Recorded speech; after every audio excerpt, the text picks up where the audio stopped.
की ये कहानी आज से तकरीबन 2 साल पहले मेरे एक दोस्त के साथ में घटी थी। उसने उसका नाम बताने से मना किया है, इसलिए मैंने कहानी में नाम और जगहों के नाम बदल दिए हैं। आगे की कहानी मैं आपको उनके हिसाब से सिर्फ 2 दिनों की छुट्टी के लिए है। दोनों ने इतने कपड़े पैक कर लिए थे कि मानो जैसे कहीं हफ्ता भर छुट्टियाँ मनाने जा रहे हो। प्रेरणा और हर्ष दोनों काम में इतनी बिजी थे कि दोनों को हनीमून पे जाने का टाइम ही नहीं मिला। दोनों की शादी को 4 महीने बीत चुके थे। हर्ष ने मुंबई शहर से थोड़ी ही दूर एक रिजॉर्ट में बुकिंग कराई थी। आने जाने में टाइम बर्बाद ना हो, आज ज़रूरत से ज़्यादा ही ट्रैफिक था। और जैसे ही गाड़ी ने नेशनल हाईवे पकड़ा तो फिर गाड़ी हवा से बातें करने लगी। गाड़ी के अंदर हीटर होने की वजह से बाहर पड़ रही ठंड का दोनों को एहसास नहीं हो रहा था। गाड़ी की रफ्तार उस हाईवे पर अचानक से धीमी होने लगी। हर्ष ने एक्सीलरेटर दबाने के बाद भी गाड़ी की रफ्तार में कोई बदलाव नहीं आया और गाड़ी बंद पड़ गई। गाड़ी का दरवाज़ा खोलते ही जैसे ही हर्ष ने बाहर कदम रखा, उसे बाहर पड़ रही ठंड का एहसास हुआ। एक अजीब सी चुभन थी इस ठंड में। सुनसान रास्ते पर गाड़ी खराब होने की वजह से प्रेरणा थोड़ा घबराई।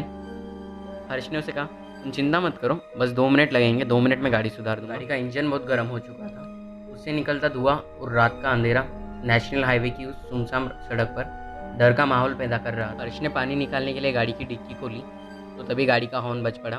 सोचने वाली बात ये थी कि दोनों गाड़ी के बाहर थे तो हॉर्न कैसे बज उठा। गाड़ी ख़राब होने की वजह से दोनों ने इस बात पर ज़्यादा ध्यान नहीं दिया। हर्ष ने गाड़ी का कार्बोरेटर में पानी डाला और करीबन 15 मिनट बाद गाड़ी शुरू की और गाड़ी स्टार्ट होते के साथ ही शीशे पर एक दस्तक सुनाई दी। शीशा नीचे किया तो एक लड़की थी वहाँ पे। वो लड़की बोली, हर्ष, मेरे पीछे कुछ गुंडे पड़े हैं जो मुझे मारना चाहते हैं, मुझे प्लीज़ बचा लो, मुझे अपने साथ लेके चलो और आधे रास्ते में बीच में कहीं भी छोड़ दीजिए। प्रेरणा और हर्ष ने उस लड़की को लिफ्ट दे दी और 5 मिनट के बाद में ही हर्ष के दिमाग में एक सवाल आया। जैसे एक अनजान लड़की मेरा नाम लेते हुए कहती है, हर्ष, हर्ष, मेरे पीछे कुछ गुंडे पड़े, प्लीज़ मुझे बचा लो। हर्ष ने पीछे पलट कर देखा तो उसे अपनी आंखों पर यकीन नहीं हुआ। थोड़ी देर पहले उन्होंने गाड़ी में जिस लड़की को लिफ्ट दी थी वो उस गाड़ी में नज़र ही नहीं आ रही थी। तभी प्रेरणा चीखते हुए बोली, गाड़ी रोको हर्ष, गाड़ी रोको। तभी उतने में एक आवाज़ सुनाई दी। गाड़ी रोकी तो अच्छा नहीं होगा। यह आवाज़ दोनों ने साफ साफ सुनी थी। प्रेरणा पर ना जाने कैसा भूत सवार था। उसने बोल बोलकर हर्ष को गाड़ी रोकने पर मजबूर कर दिया था। जैसे ही गाड़ी रुकी वैसे ही एक आवाज़, गाड़ी रोककर तुमने अच्छा नहीं किया। एक अजीब सी शांति थी। उसके बाद गाड़ी के अंदर हर्ष और प्रेरणा दोनों एक दूसरे का मुंह देखते रहे, क्योंकि दोनों को समझ में नहीं आ रहा था कि पिछले 2 मिनटों में उनके साथ क्या हुआ था। जो कुछ भी हुआ था वो क्या सच था या उनका वहम।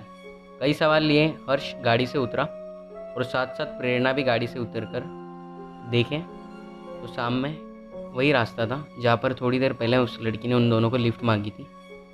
पिछले 15 मिनटों से उनके साथ जो कुछ भी हुआ वो यही हुआ था और गाड़ी 90-120 की स्पीड में होने के बावजूद भी यहाँ से 1 इंच भी आगे नहीं बढ़ी।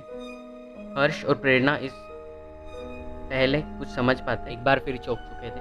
एक आवाज़ सुनकर वो आवाज़ ट्रक के हॉर्न की थी।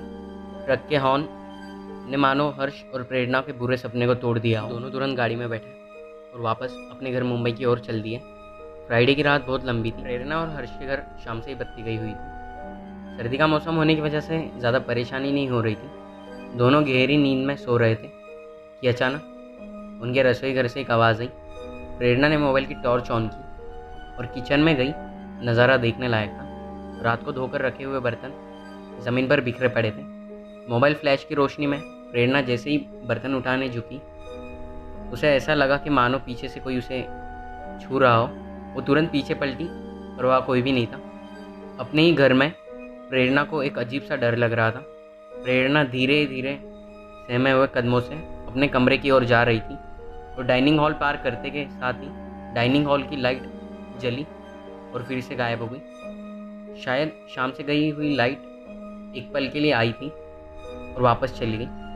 पर इन सब बातों का प्रेरणा के लिए अलग ही मतलब था। कमरे में जाकर प्रेरणा ने मोबाइल फ्लैश ऑफ किया और सोने की कोशिश ही करने लगी। 10-15 मिनट में ही उसे नींद आ गई और फिर चीखते हुए वो उठी। नींद टूटने का कारण ये था कि प्रेरणा अपने शरीर पर एक अजीब सा दबाव महसूस कर पा रही थी और आँख खुलने पर उसने अपने आँखों के ठीक 2 इंच ऊपर से 2 आँखों को उसे घूरता पाया। खुले बाल और होठों पर मुस्कुराहट के साथ वही बात कही, कहा था ना, गाड़ी मत रोकना। अगले दिन सवेरे हर्ष और प्रेरणा ने सवेरा होते के साथ ही घर बदल लिया। इन सब बातों को आज 2 साल हो चुके थे।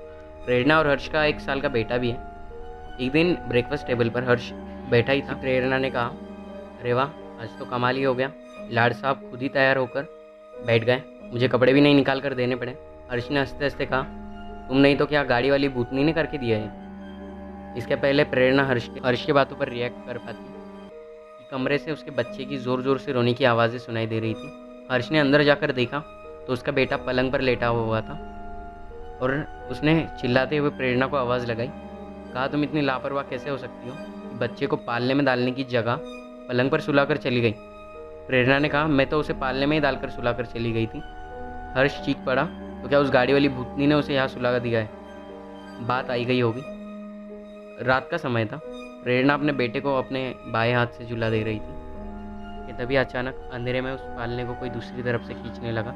प्रेरणा ने उसकी नज़र बाईं तरफ घुमाई तो उसे वहाँ कोई भी नहीं दिखाई दिया, पर इस वक्त उसके दाएं कंधे पर कोई अपनी सांसें छोड़ रहा था। पलट कर देखा तो वही मुस्कुराता हुआ चेहरा और फिर से वही बात, कहा था ना गाड़ी मत रोकना, और अगली बार से हाईवे पर किसी के लिए अपनी गाड़ी मत रोकना।